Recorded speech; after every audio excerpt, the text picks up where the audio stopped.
listening to episode 11 of the Martial Podcast. I'm your host, Mark Jacobs. I'm a martial artist, martial arts journalist, author of the book The Principles of Unarmed Combat, and a former contributing editor to Black Belt magazine. I like to tell stories about martial arts. Let's get right into things. Our guest today has one of the deepest and most varied backgrounds in combative arts of anyone I've ever met. Matt Little is a lifelong practitioner of traditional martial arts and combat sports. He's a veteran of the U.S. Army Special Forces who served in Afghanistan and Iraq. He was a member of the Chicago Police Department SWAT team and served as their team trainer. And he recently achieved the level of grandmaster in competitive pistol shooting, which is kind of the equivalent of a ball player making it all the way to the NBA. Matt, welcome to the show. Thanks, Mark. It's always good to talk to you. I'm looking forward to this. You're kind of a renaissance man of violence, aren't you? I used to joke that I was searching for the unified field theory of conflict. Did you ever find it? I think I did, actually. Ah, I think I did. In my own humble way. I don't know if I right. truly completely understand it, but I think it's one of those things that there's always more to know, you know. Absolutely, yeah. Before we get into that, you started martial arts as a kid. You did, I think, Shotokan karate and were a pretty serious karate competitor in your younger days, right? I did karate. I went to the nationals a couple times, got a bronze at nationals once. Mm. And, from there I kind of branched out into things like judo, aikido, stuff like that. I was very interested also in like more modern eclectic arts, Hmm. but this was a long time ago and they weren't as prevalent as they are now. Yeah. So I devoured everything I could, like the Tao of Jeet Kune Do, Bruce Lee's Hmm. fighting method, and Right. all the Filipino stuff, Danny Inosanto's books and all of that. And I cross trained with wrestlers that I knew in school. I tried to find as many ways of looking at the problems as I could. And I Yeah. really, even though I really liked the kind of the philosophy and etiquette of traditional Japanese arts, I also considered myself very eclectic in my practical approach. So I tried to kind of combine the two, if Right. that makes sense. Yeah. Well, your father, he was military law enforcement. Did you always want to go into those careers? Was that why you got into martial arts and looked at it the way you did, or was it just something that interested you as a kid and you wanted to do it? You know, I was always interested, like as a little kid, I read, I read stuff like Lord of the Rings and I read like all the old like pulp novel Hmm. reprints, Doc Savage, The Shadow, Sure. Tarzan, Conan the Barbarian, all of that stuff, right? So as a kid, I think I wanted that kind of larger than life skill set that all these heroes had. And that kind of started me on that journey. And I remember going with my uncle to see a Bruce Lee movie, to see Enter the Dragon when I was like really young. He probably shouldn't have taken me. I think my dad was probably mad at him. And that kind of sparked it as well. Plus, we were actually stationed in Okinawa, and we were Mm. there with my dad briefly, but we were there. And that kind of sparked an interest in the culture and the arts for me as Right. well, I think. And then once I started, like I was, and it's funny because there's a parallel with my dad. My dad, when he was in like junior high school and high school, wanted to be a cowboy and a gunfighter. So he would watch all the Wild West movies. My middle Yeah. name is Shane. I'm named after, the novel and the movie with Alan Ladd. My dad and I, until his death, argued about whether or not Shane died at the end. So, but me, because I was doing karate, like every Sunday we had like samurai movie afternoon at the dojo, Yeah. right? Hmm. So I'm a little kid and I'm watching, Seven Samurai and Yojimbo and Sanjuro and all these Hmm. Kurosawa samurai films and things like Sword of Doom with Hideteki Nashiyama and all Hmm. that stuff. And so I kind of wanted to be, not literally, of course, I'm not like, I wasn't a LARPer, right? So it's not a Yeah. literal want, but I wanted to be like the equivalent of a samurai. Yeah. And I wanted to be a warrior. I wanted to kind of use that journey to accomplish something in the world, but also to polish myself.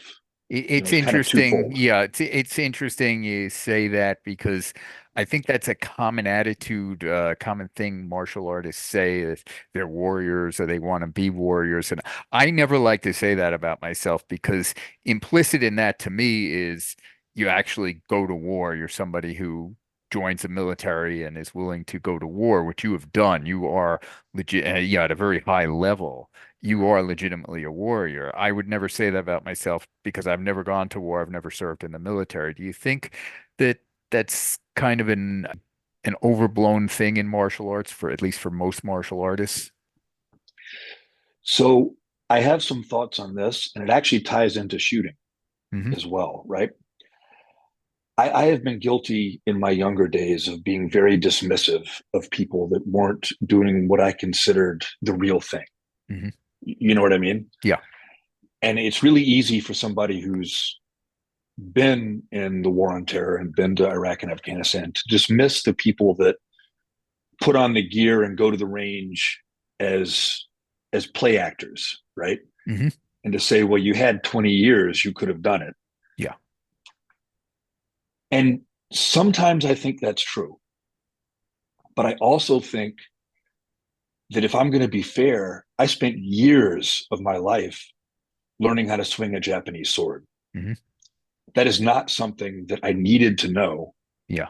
as a pure skill. Like it had carryover value to the modern things I did, to, all the stuff I did in the army and everything else. There's principles that carried over, but I could have learned those principles another way also. I didn't have Right. to do those arts.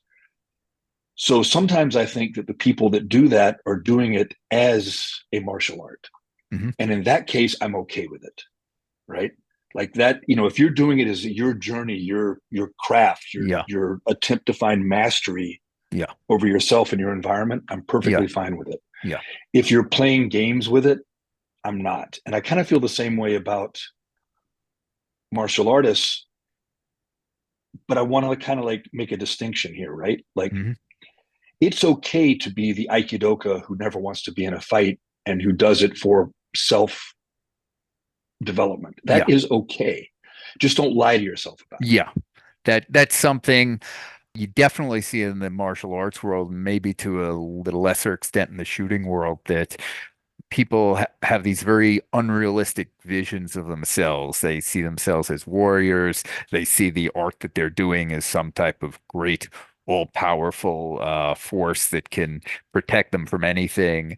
And it's a very fantastical, unrealistic view of reality that I think, to some extent, martial arts encourages. I do think so, especially, and that's one of, and this kind of ties in with both martial arts and shooting as well, right? Like Hmm. I am both a tactical shooter and a competitive shooter, Right. right?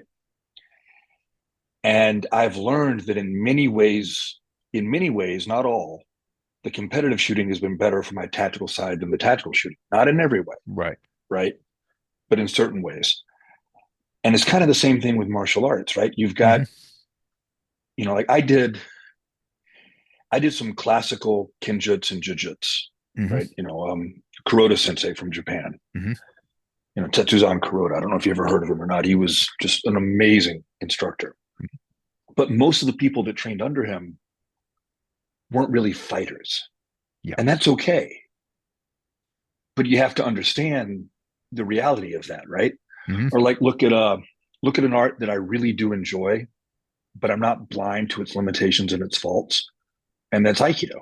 I Hmm. have I'm a Yudansha in Aikido along with other arts. And the thing about that art is that if you have never been a fighter, if you haven't done other things and been in fights, Aikido is not going to make you a fighter. Yeah. But there's some phenomenal things in there that do really help you be a better fighter if you already won, Hmm. if that makes sense. Yeah, Right. absolutely. So I think that it's kind of important to put this stuff in perspective and to understand that people in both the shooting world and the martial arts world confuse the medium for the message, Hmm. right? And what I mean by that is they take a training paradigm and think it's reality. And there is no violence that looks like a kata.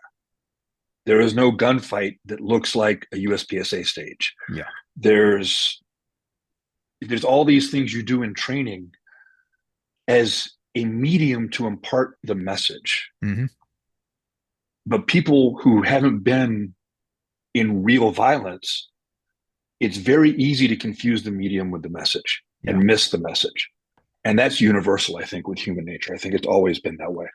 Yeah, as I got further into the shooting world in recent years, I found it interesting the kind of parallels you see between the two. You see a lot of the same debates and prejudices going on within both communities. There's in martial arts is a separation between people that do traditional martial arts or things that are allegedly purely self-defensive versus people who do combat sports. And in shooting, you see people who consider themselves tactical shooters, people that are looking at combative shooting for self-defense versus people who are into competitive shooting, USPSA type competitions, which is for people who don't know, running around on a course, shooting a lot of different targets, trying to be both accurate and very fast against a timer.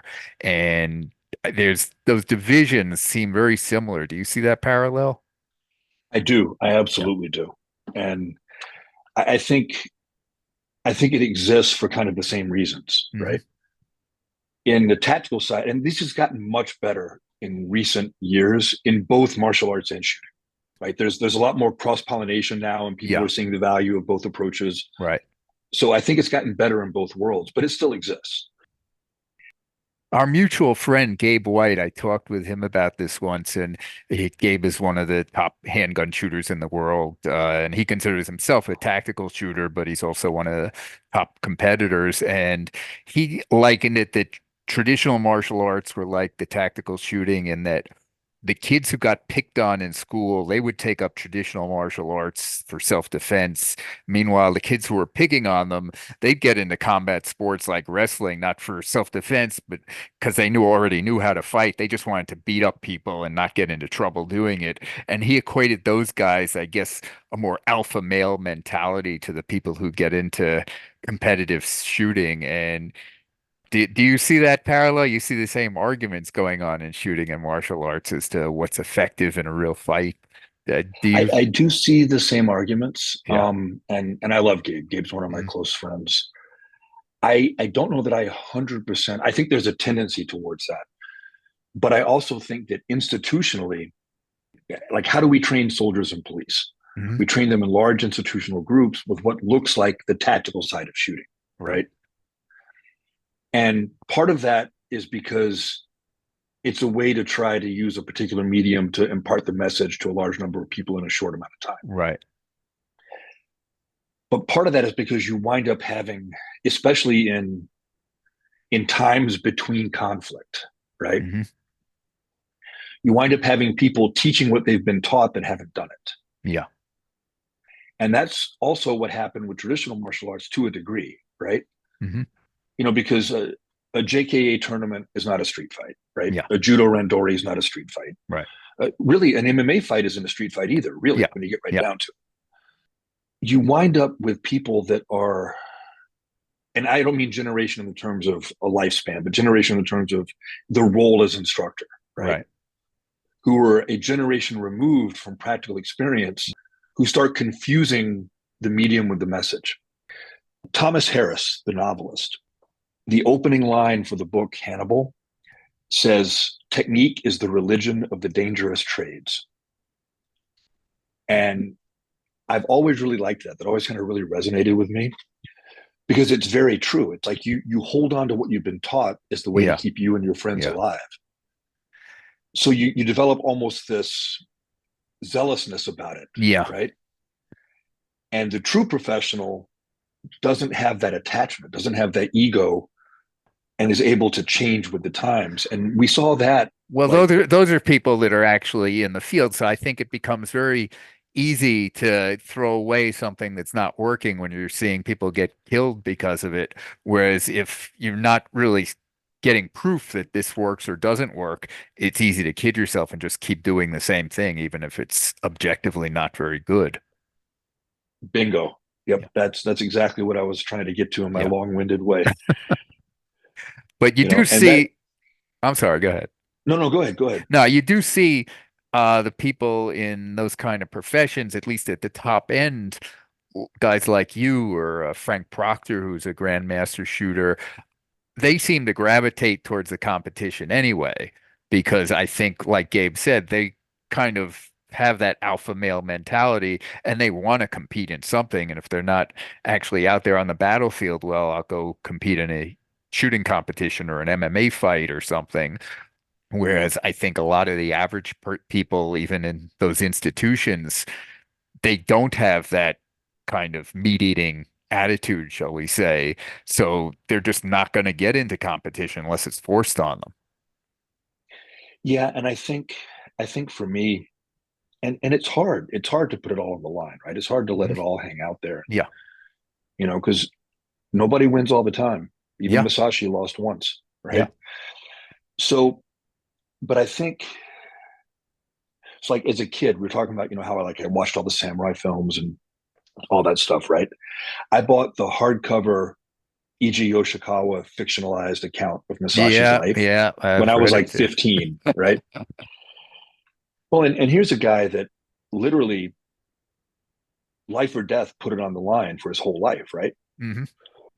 So that's kind of always been the attitude that I've had, is that if I lose, I'm learning. And there's no one, I don't care if they're undefeated in the real world, there's no one who hasn't lost in training. Hmm. Nobody. That's just it doesn't exist, right? It's a myth. No one's invincible. So if you lose, you learn, to paraphrase an MMA fighter, or you win. And either way you learn, right? If you have an open mind. You've got to have that crucible. You've Yeah. got to. And like that's the thing about shooting, is that both sides have part of the answer and they have to kind of come together to get the whole answer, right? Yeah. And honestly, I kind of feel that way about martial arts too. Yeah. You know, the the fighting sports and the eclectic arts, right, Hmm. have a big part of the answer. And a big part of that is the ability to test your technique against a non-cooperative opponent. Yeah. The traditional arts, so, also have things to offer. They have part of the answer too. And I think you've really, I mean, Lee himself said, basically to paraphrase, take something wherever you find it if it's useful, right? Yeah. Yeah. And if it isn't useful, abandon it. And that's the way I think you need to look at this. And it's so easy to dismiss. Like, there are arts that people are very negative about, and often with good reason, right? Because a lot Mhm. of people are incredibly cooperative, and you've got all this storefront McDojo, people falling for Yeah. people Yeah. nonsense. But even in some of those arts, some of the training paradigms have value if you sift through all the nonsense. And I'm not saying you should take, a huge amount of time to discover just one or two nuggets in somebody's stuff that is basically not of much use. But in the age of the internet, it's easy to find the pieces that are of use without having to waste a lot of time Yeah. Yeah. otherwise, I agree you know? completely with that. Now you've seen a fair amount of combative situations, both with the special forces and as a police officer. What were some of the key lessons you learned that maybe the average person, the average civilian could take away and use? You, I would say the biggest thing that I would tell anyone, and this doesn't mean you have to go way down the rabbit hole like I did. That's not what I mean. But fortunately, the average person you're going to be forced to fight either physically or with weapons is not going to be very well trained or very good. They're probably going to be very aggressive, and that's probably the only thing they have going for them. What I learned, both putting hands on people and getting in actual physical confrontations and in gunfights, was that if I built up a buffer of skill where, like, my 80% effort was well above the other person's 110%, like when they're redlined, Hmm. right? Then it was very easy for me to stay calm and basically just allow them to make mistakes. And that I think is kind of the goal of training if you're thinking of self defense. Right. This whole myth that people have of how they're going to rise to the occasion, Hmm. and oh, but my mindset, you know, and it, yes, mindset matters and it's important, but it's not a mindset of just, oh, I'm going to have to push and try harder because then you'll make mistakes too. Yeah. You have to have this performance buffer, this skill built in above what you actually need so that when the time comes, you feel comfortable. Were And you I know see that's a strange thing to say, but Yeah. it No. really does work. Were you seeing any commonalities between the kinds of combat, kinds of violence you're experiencing in the military and the police, or even in civilian life? Were there things that overlapped? The principles are the same. I would say that the actual frequency of violence as a Chicago cop was higher than the frequency of violent incidents, even in special forces.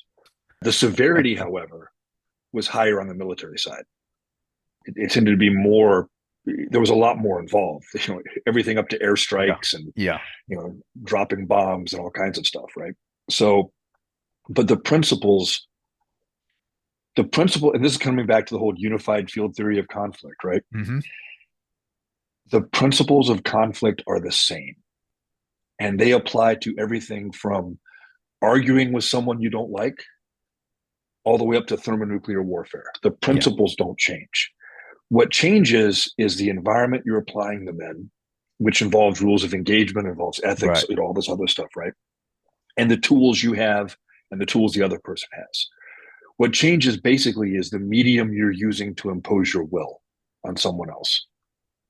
Yeah, when you talk about the principles crossing over, I one of the things that struck me when we talked a while back was you told me about an incident. I don't know if you want to get into it too much here, where someone had pulled a gun on you in Chicago and you got offline with a diagonal step to the right to get out of his line of fire and then moved back into them with another diagonal step toward them.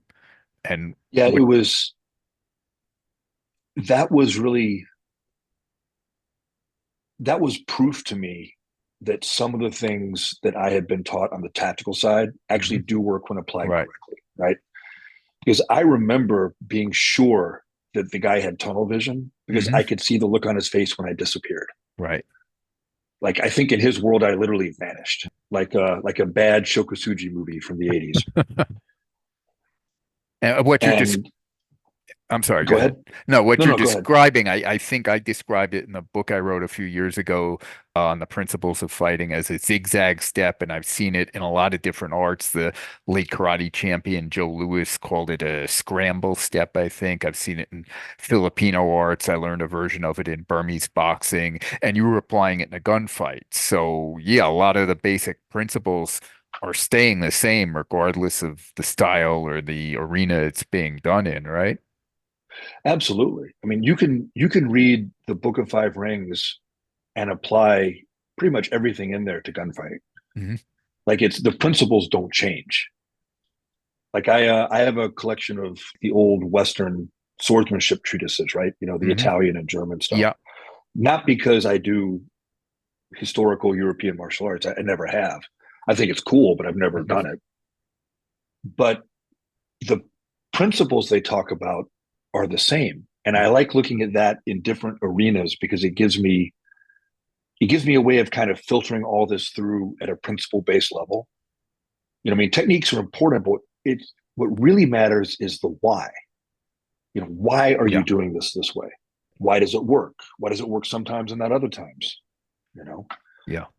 And I'll throw in here, I recently wrote an article with you for the magazine website Personal Defense World that gets into that whole topic of movement and footwork, particularly as it pertains to firearms use. And I don't think it's out yet, but people can check back on the podcast when it is out. I'll post a link to the story down in the show notes for anybody that might be interested in that. Now, you mentioned your book, The Way is in Training, which is you kind of constructed it like Musashi's Book of Five Rings, and even though it's primarily about shooting, it does touch on a lot of these other topics that we're talking about. And one of the things you did emphasize in it is being process oriented over outcome oriented. Can you talk about that a little bit? How you go about getting yourself into that frame of mind?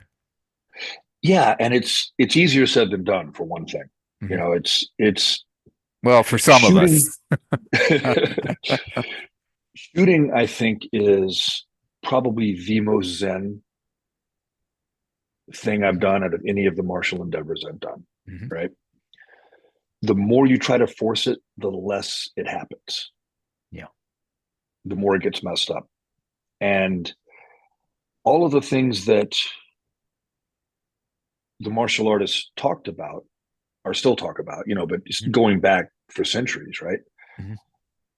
It still applies. It's all still the same stuff. Yeah. And learning to not be attached to the outcome is a way to make it more likely you will get the outcome you want.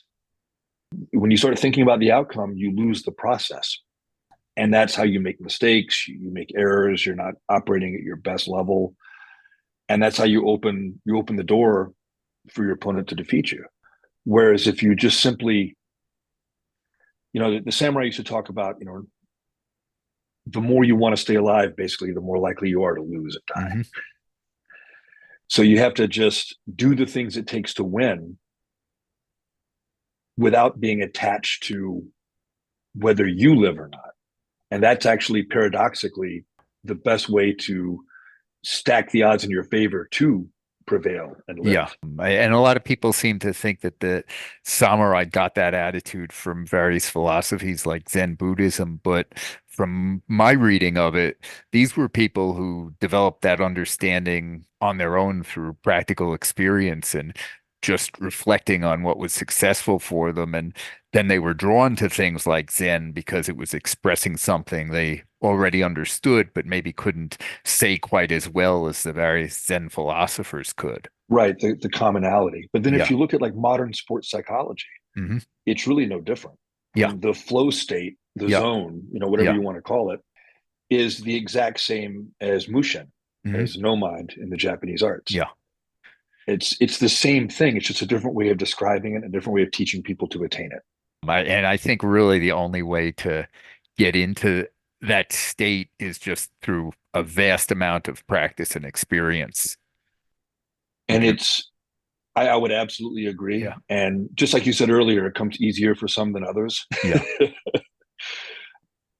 It's interesting to me that it was always easier for me in the real world events.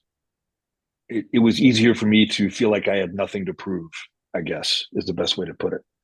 Where I always struggled was in the tournaments or in the matches. It Hmm. wasn't the actual fights. Yeah. Those always came easy to me. And I think it's because of ego. And I really work hard at divesting myself of that because I Hmm. really firmly believe that ego is the enemy of improvement. Yeah.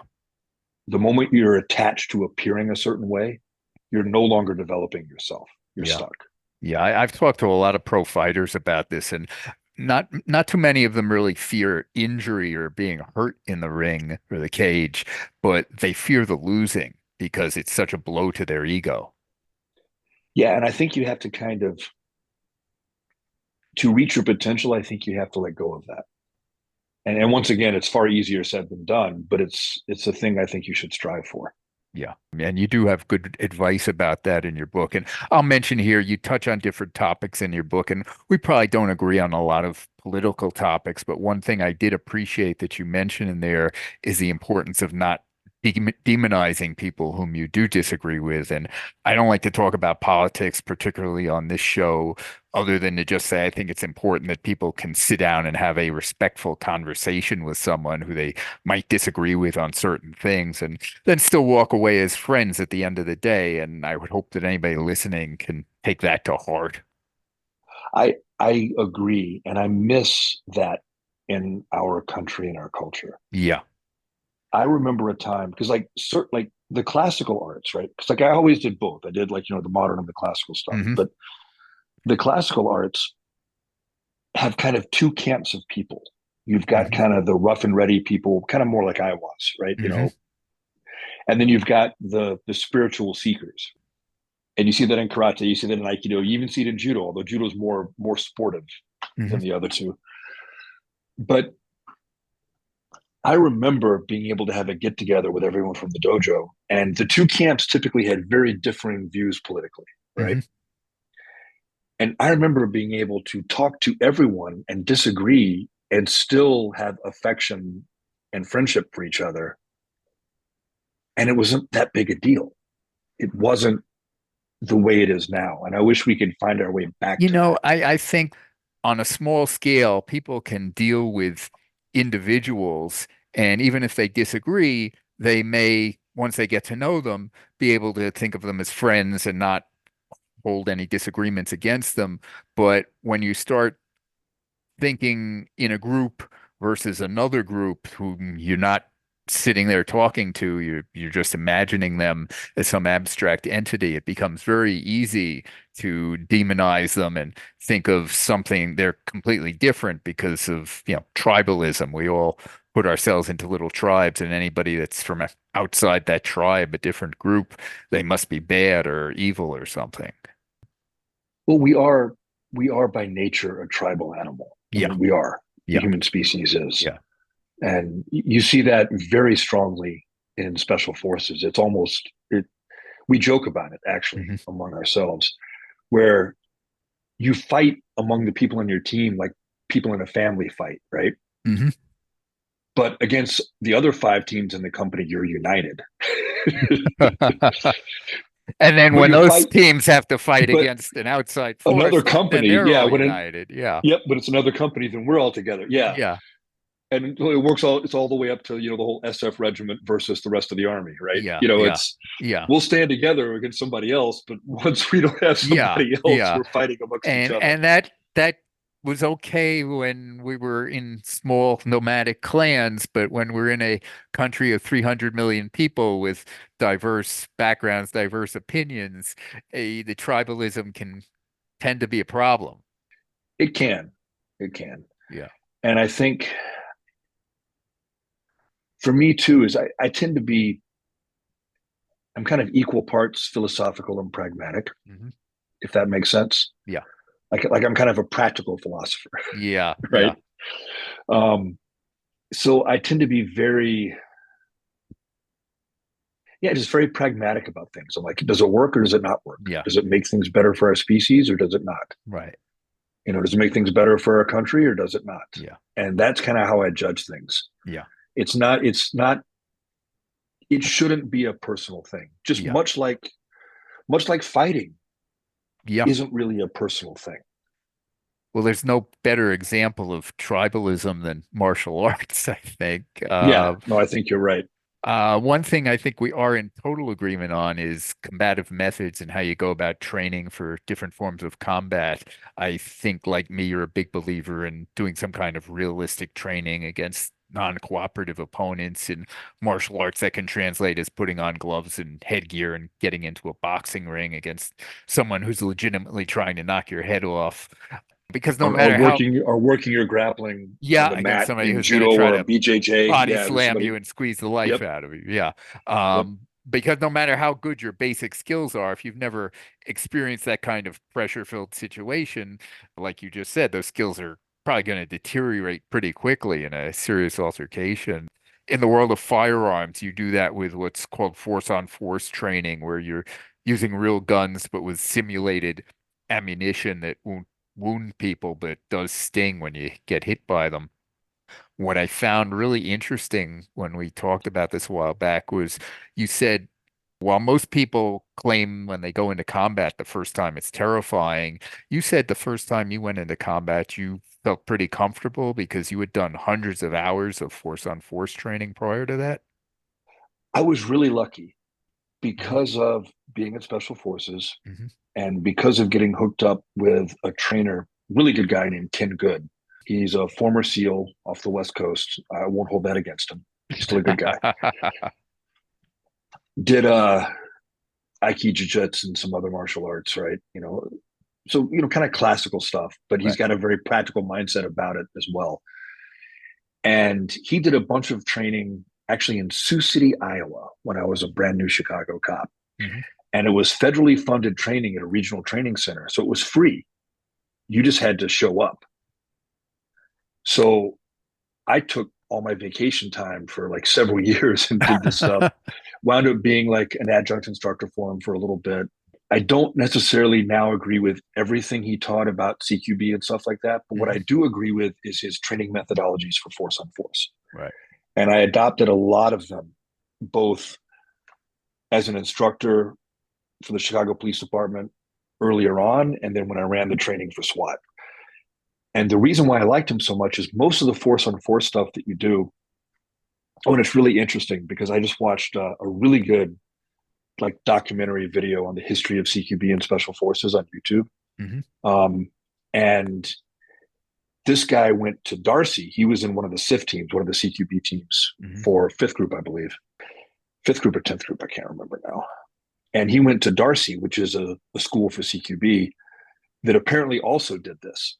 And he talked about the benefits, and it really paralleled my experiences and how CQB developed for me throughout the years.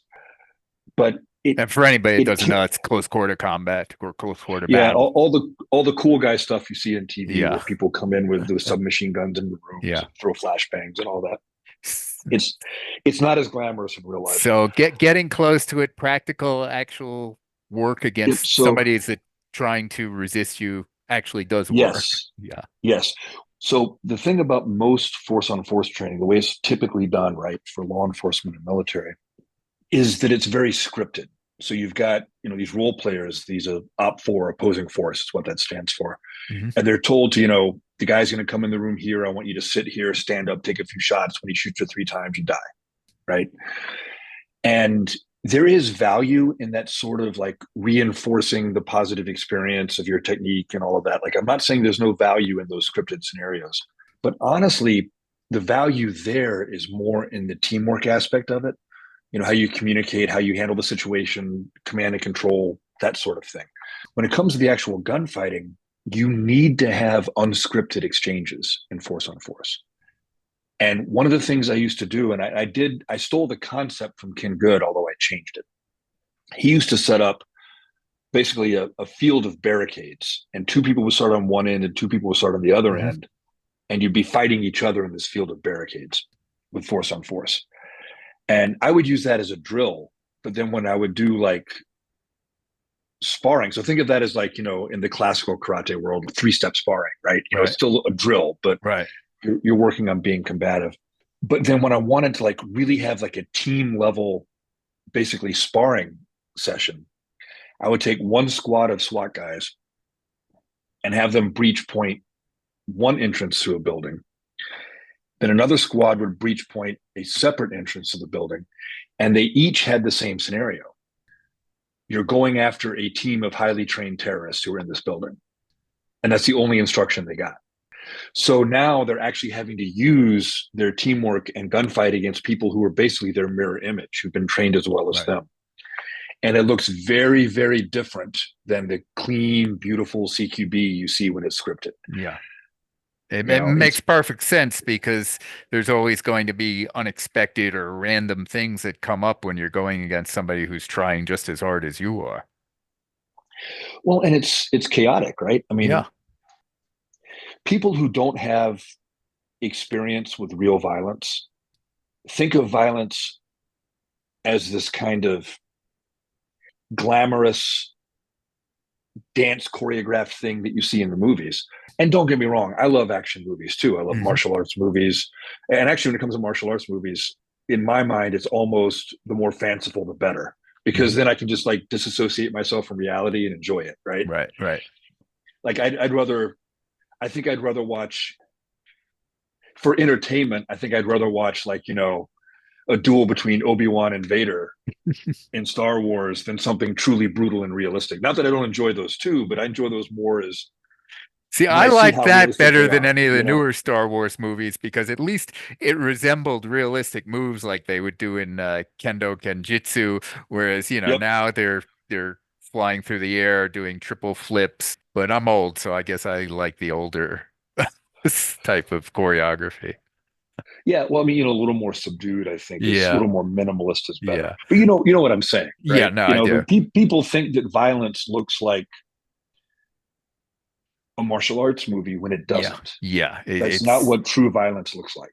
yeah. You know, I think the UFC showed people to a certain extent the difference between the theory and the reality of it. oh, absolutely. Yeah, Absolutely.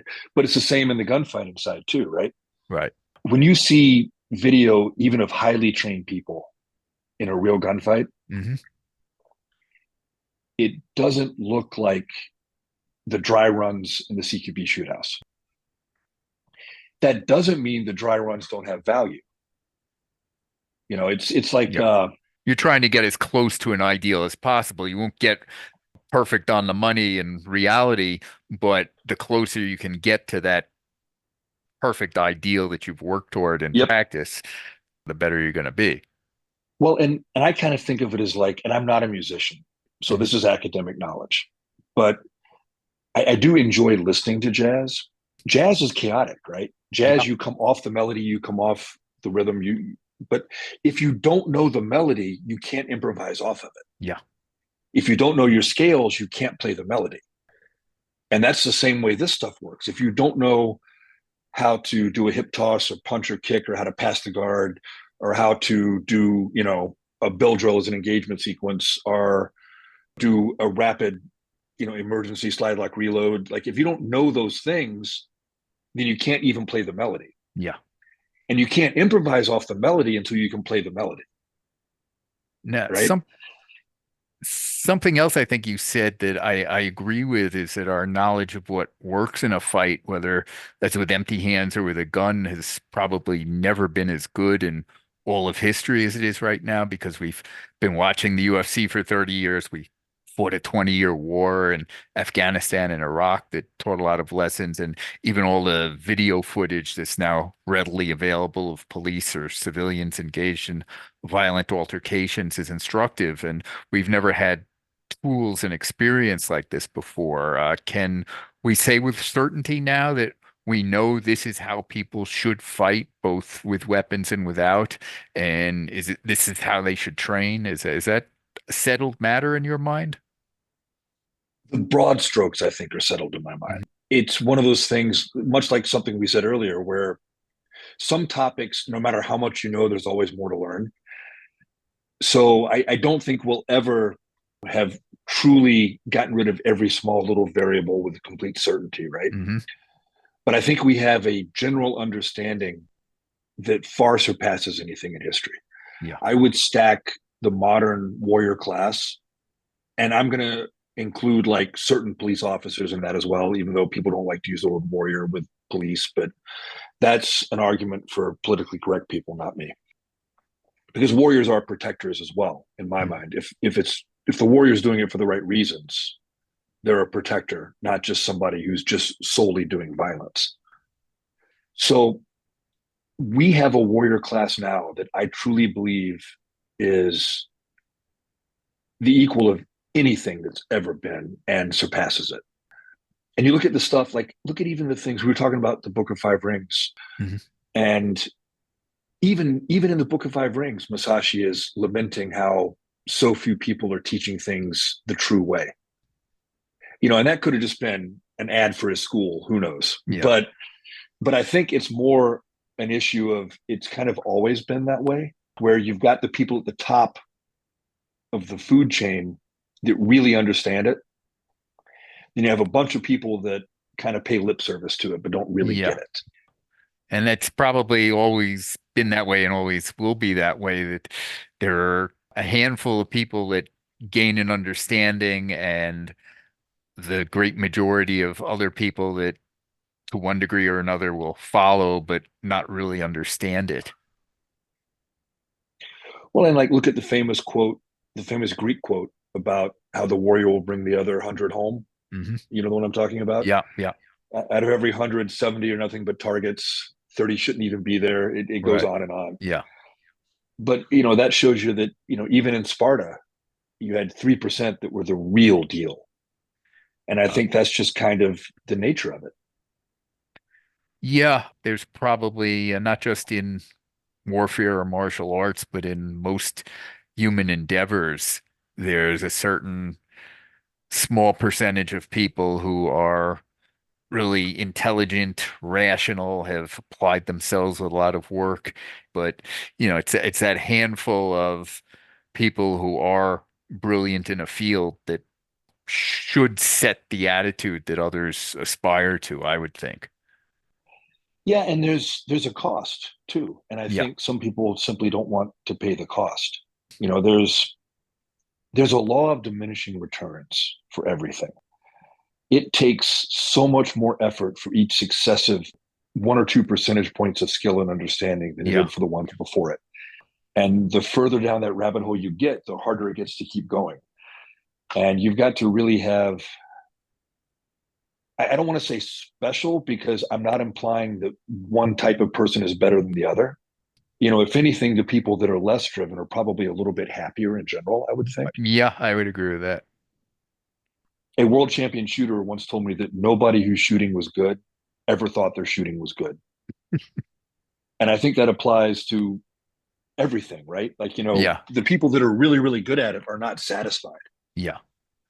But And like, there's a cost to that. So, I mean, it's up to, this is something else, much like the whole, you know, wearing kit and going to the range thing that I was talking about earlier. mhm. This is something else that I used to be a lot more dismissive when I was younger. And I've kind of mellowed as I've gotten older and become more understanding.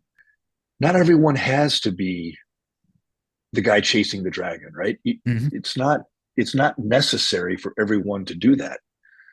And if that's not them, that's okay. There's nothing wrong with that.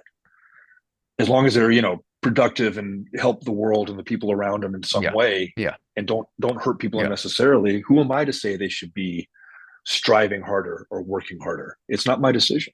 Yeah, as long as you're keeping a good attitude about it and you're enjoying it and you're not misrepresenting what you're doing or deluding yourself, I agree completely. I think that's Yeah. true of shooting, of martial arts, of whatever field. You can do martial arts just for fun and because it makes you feel good and not have illusions that you're going to be a deadly fighter.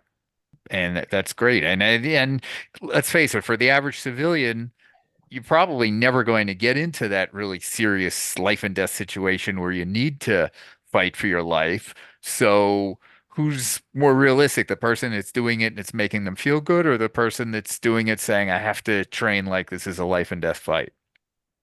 Well, and the other thing too is that to be realistic and to be charitable to the people who take things at a much more casual level than I do. Hmm.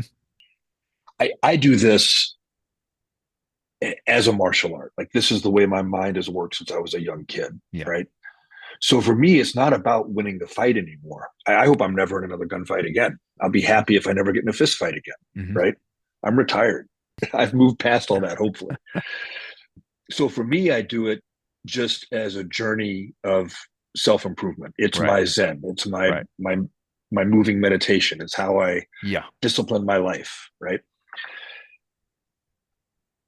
But you don't need to be a USPSA grandmaster to be pretty good at defending yourself with a gun if you need to. I mean, it's not something you have to spend the amount of work and effort and money and time I have spent if that is your primary concern. Yeah. If your primary concern is defending yourself and loved ones against street level crime, chances are you can do that with a whole lot less effort than I've done and enjoy other things in life, and that's Yeah. fine. I Yeah. enjoy this. You know, this is my pastime, my pursuit. I'm seeking perfection, whatever that means, Yeah. right? But it's okay if you're not. And I think that a lot of people that have my type of outlook on things, right, get too dismissive of people who do not when we really shouldn't be. Yeah. Hey, thank you for being on the show. If people want to find out more about you, maybe train with you or find out about your book, what's the best way for them to do that? Your website? Yep, graybeardactual.com. And Mhm. I bought both spellings for the URLs. So you can do it GREY or GRAY. because nobody can seem to Right. decide which one is the proper one. So Well, I will put a link to that down in the show notes. I'd recommend anybody interested in shooting or just the general philosophy of martial arts should check out Matt's stuff. I'll also put a link to the article I did with Matt when that comes out. Matt, again, I want to thank you for being on the show. It's, as always, been a pleasure to talk to you. no, I always enjoy our conversations. I hope we have a lot more of them. Thank you. That wraps it up for today's show. Again, I want to thank Matt Little for coming on. You can find a link to his website down in the show notes. And when the article we did for Personal Defense World comes out, I'll post a link to that as well. I also want to thank Eleanor Academia for providing the music to the show, and you can find a link to her website in the show notes. Thank you for listening, and as that old sensei of mine used to say, keep punching.